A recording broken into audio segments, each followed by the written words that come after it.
हाजीपुर सहारिया में बसे नाना दोइया, अरे बसे नाना दोइया से हासूली ए गढ़ावे नाना दोइया से हासूली ए गढ़ावे नाना दोइया।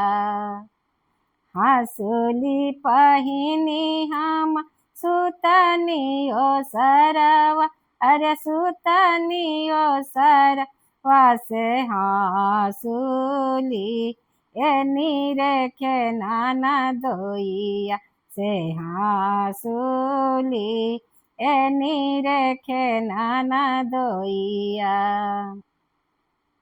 से हासूली ए नीरेखे नाना दोइया।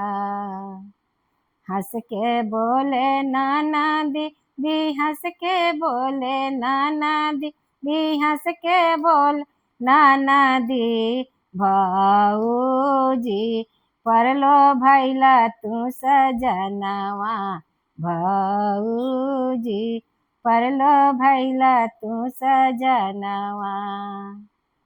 नागपुर सहरिया में बसे नाना दोइया, अरे बसे नाना दोइया से नाथिया ए गढ़ावे नाना दोइया से नाथिया ए गढ़ावे नाना दोइया।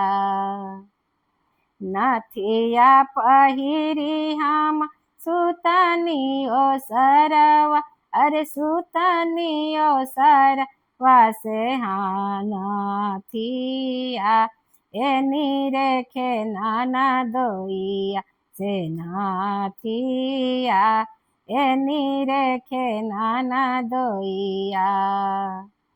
हंस के बोले नाना दी भी हंस के बोले नाना दी भी हंस के बोले नाना दी भाऊजी परलो भैला तू सजनवा, भाऊजी परलो भैला तू सजनवा।